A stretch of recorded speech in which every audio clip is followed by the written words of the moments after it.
Hi, I'm Heather with Going Batty, and today I'm going to show you how we are going to make mulberry jam.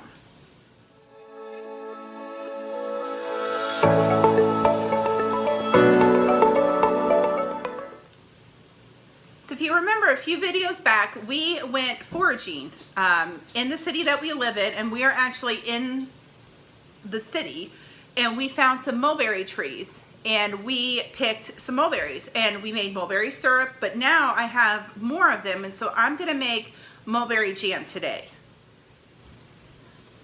The recipe that I'm gonna be using today comes out of the Ball Blue Book Canning and Preserving. This is a great resource.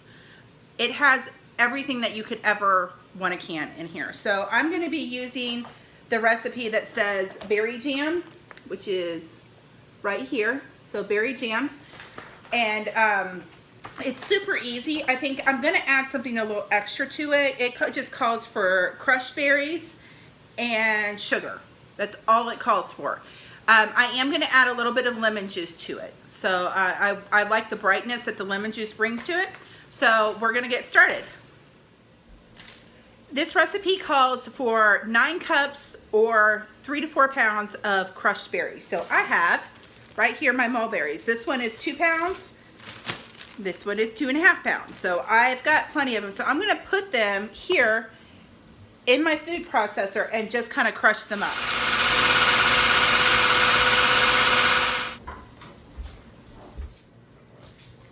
All right, so I am looking at this as it's cooking down. And one thing about mulberries is they have a ton of seeds in it. So I'm gonna go ahead before this is all the way cooked, and I'm gonna run it through my food mill and get most of the seeds out of it, and then we'll continue to cook it down.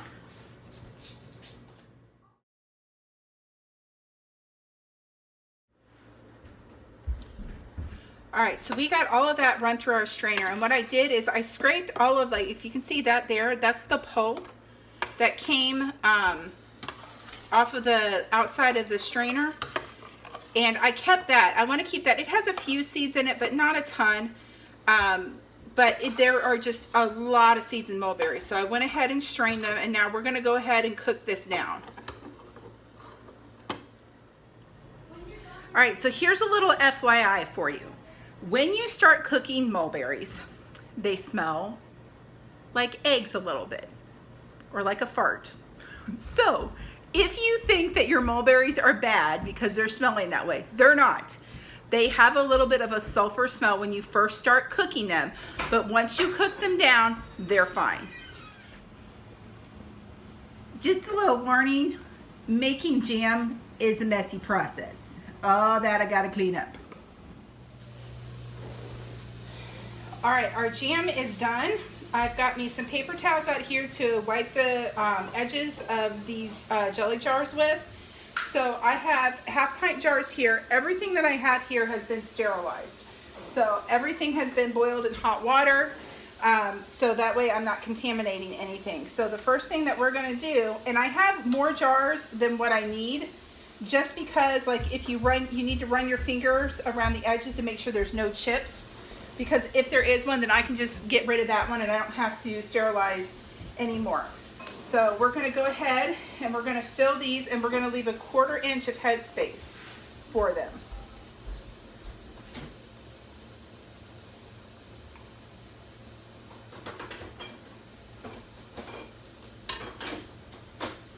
Pull that out, stick it in the next one. All right, we're gonna clean off the edges with our paper towel. So what do I mean by 1/4 inch of headspace? If you look in here, you have just enough room to put your lid on and your thing, and so that way if it expands, it doesn't leak out of your jar. So I've got it kind of tilted, but that's about a 1/4 inch headspace. Then you're gonna put your lid on. This little thing is kind of nice, this little magnet, it pulls the lids out. And then I've sterilized all of my rings. And so we're gonna put your ring on, and you're just gonna get it, you're gonna have to hold it, because the other thing too is you wanna pull these jars right out of your canner where you sterilized them, that big black thing. and fill them immediately, because you don't want to put cold liquid into a hot jar, or hot liquid into a cold jar, because you'll crack it. So you just want to get it finger tight, and then that's ready to go back into the water bath to process. So I'm going to go ahead and fill the rest of these, and then I'll meet you back over at the water bath.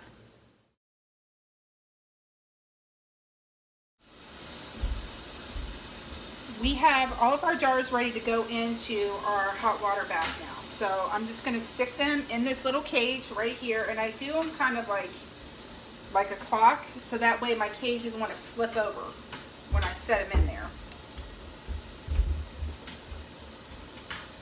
And I try to space them so that they're not touching each other, so that way they don't rattle against each other and break.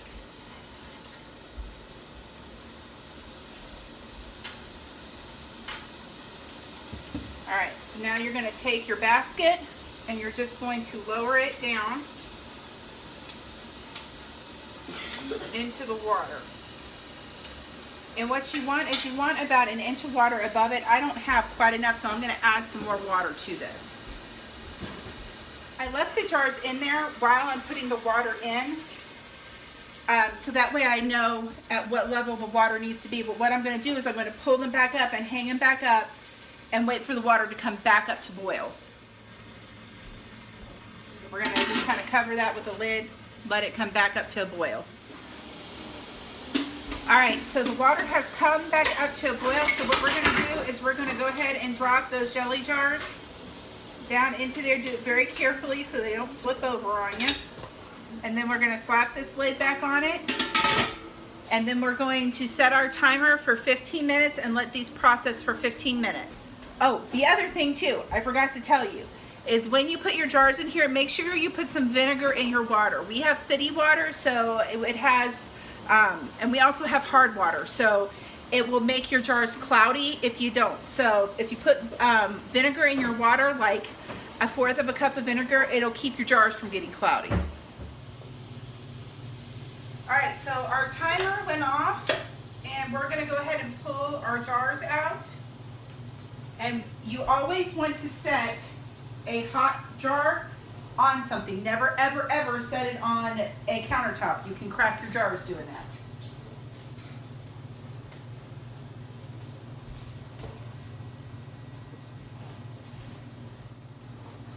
All right, so now we are going to wait for that, oh, there one went, that satisfying pop of the jar's sealing. So you're gonna let these sit for 24 hours. Don't move them. Just let them sit there and make sure that they sealed completely.